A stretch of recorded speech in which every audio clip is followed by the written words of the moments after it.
반갑습니다. 미풍입니다. 전쟁보다 무서운 게 인플레의 공포입니다. 전쟁에 해당하는 국가들이 엄청난 피해를 받을 수도 있을 겁니다. 그러나 이 전쟁보다 무서운 것이 무엇이냐?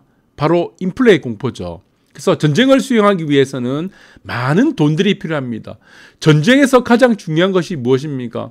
그리고 부동산에서 가장 중요한 것이 무엇입니까? 우리 한번 좀 생각해 봐야 될 것 같아요. 그래서 이런 인플레 공포가 지금도 굉장한 인플레이션 그리고 코로나로 인한 화폐가 엄청 많이 풀렸습니다. 거기에 따라서 또 전쟁이 하나 터지다 보니까 이러한 인플레는 실질적인 공포로 다가갈 수가 있다.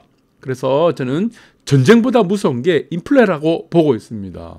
자, 어느 정도 인플레가 심각한 건지 우리 좀 봐야 될 것 같아요. 그래서 아까도 말씀드렸지만 부동산에서 가장 중요한 것이 뭐죠? 네. 자, 부동산에서 여러분들은 가장 중요한 것이 무엇이냐? 부동산은 뭐의 싸움입니까? 한정성의 싸움입니다. 한정성. 한정성의 싸움이다. 희소성의 싸움입니다. 이것이 뭡니까? 입지죠. 그러면은 전쟁에서 가장 중요한 것이 뭡니까? 전쟁. 어제도 말씀드렸지만 전쟁에서 가장 중요한 것은 보급입니다. 보급. 보급이 되지 않으면은 전쟁은 무조건 지게 되어 있습니다. 필패를 한다. 총알이 부족합니다. 전쟁을 하다 보면. 그리고 식량, 그리고 여러 가지 포탄, 그리고 군수물자, 여러 가지 장비들이 굉장히 필요한데 그것을 제때제때 해줘야 됩니다. 그래서 전쟁에서 가장 중요한 것은 보급의 싸움이라고 얘기하죠. 그럼 어떻게 보급을 해줍니까? 돈 찍어내야 되죠. 돈. 이거예요. 돈은, 그리고 전쟁은 사람으로 하는 게 아닙니다. 전쟁은 돈으로 하는 겁니다. 돈이 많아야 돼요. 그리고 돈을 계속 찍어줘야 됩니다. 그래야지 군수품을 만들든지 어떻게든 전쟁의 승리로 이끌게 됩니다. 그래서 이것이 전쟁에 뒤따르는 것은 항상 무엇입니까? 인플레이션이 따라왔다는 겁니다. 인플레이션. 유동성이 급격하게 늘어났다.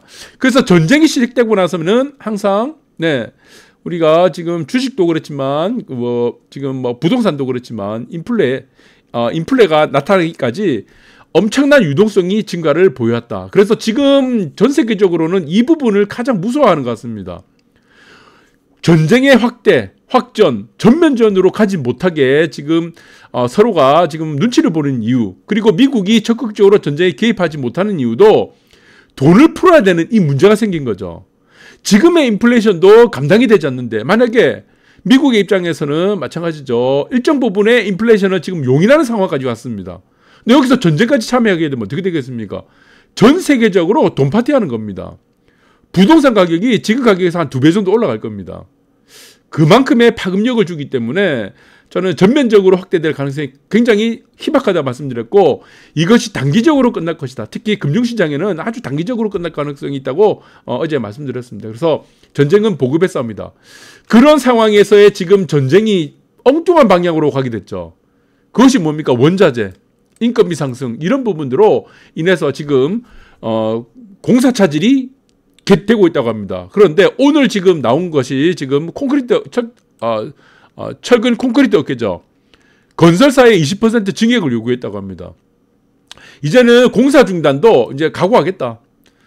공사 중단이라는 이 극단적인 상황까지 가겠다고 지금 철근 콘크리트 업계가 지금 대응을 했고 지금 철근, 시멘트, 레미콘 전부 다 지금 장난 아니에요. 원자재가 급등을 해서 지금 하도급 대금 갈등을 일어나고 지금 난리도 아닙니다. 그만큼 여러분들은 인플레이션이 그만큼 심각하다는 거죠. 여기서 지금 마찬가지로 지금 러시아하고 우크라이나 전쟁을 인해서 기름에 또 부었습니다. 기름을 지금 불에다가 그냥 부어버린 거예요. 자, 이게 여러분들이 지금 쉽게 생각할 문제가 아니다. 그래서 시멘트 값 올려야 하는데 비용 급등. 건설 현장 지금 멈추고 있다고 합니다. 건설 현장이. 시멘트는 아시겠지만 어디서 수입을 주로 합니까? 우리나라의 시멘트 75% 어디서 수입하죠? 네. 러시아죠. 그리고 우크라이나죠.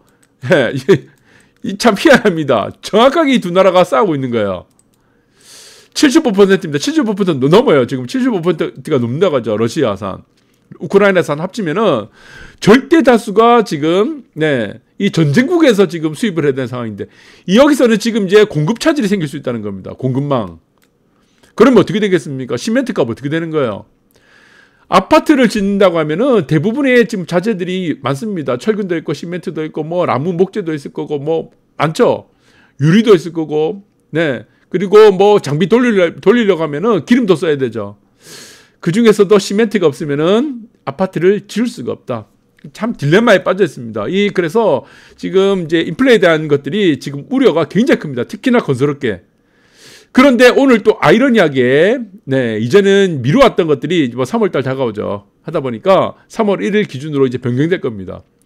1제곱미터당 182.9만 원에서 지금 올려버렸어요, 또. 이거 계속 더 오릅니다. 자, 올려버렸습니다. 그래서 이렇게 되면 어떻게 되겠습니까? 평당 건축비가 올라가게 되죠. 평당. 아까는 1제곱미터당이니까. 그래서 오늘 요진이 이겁니다. 3월 1일자입니다. 3월 1일 기준으로 해서 네, 평당 건축비를 706만 원까지 최대 맥시멈 706만 원까지 올리는 것을 분상제 아파트입니다. 이것을 국토부가 오늘 발표를 했습니다. 불보듯 뻔하다. 어쩔 수가 없다. 이 자재값 올라가는 것들을 건설 현장이 멈출 수는 없으니까. 네, 그러면 아마 또 9월 달에는 또 오를 거예요, 아마. 그래서 올해 분양가 더 오른다. 그것이 이제 3월 1일자 기준입니다. 3월 1일이면은 다음 주 화요일 되겠네요. 그래서 3월 1일 이후로 지금 분양하는 아파트들은 평당 기본형입니다. 기본형 건축비를 2.6%, 2.64 그리고 706만 원까지 올릴 수가 있게 되는 겁니다. 그래서 이 부분이 아주 보수적으로 잡은 것 같아요. 이게 만약에 지금 앞으로 분양하는 아파트들은 분양가가 내려가기는 굉장히 힘들 겁니다. 동결하거나 내려가기는. 그리고 굉장히 힘들 것 같고 가장 치명적인 타격을 입는 거는 리모델링입니다. 리모델링 아파트. 리모델링 아파트는 공사비가 가장 높습니다. 그래서 앞으로는 리모델링 하는 아파트가 이게 추진이 될지 저는 이게 가장 지금 의문이죠. 이게. 공사비가 기본적으로 800만 원, 900만 원 넘어가게 되는 거예요. 그래서 저는 이게 의문이다. 의문. 과연 이렇게 비싼 공사비를 내면서 층고가 늘지 않죠. 층고 2.6.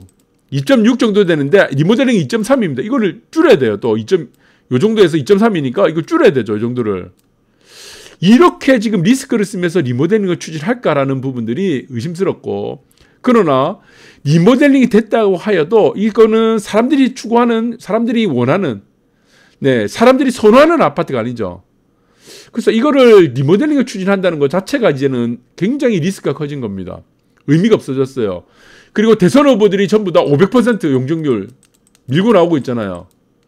네. 그리고 안전진단 완화.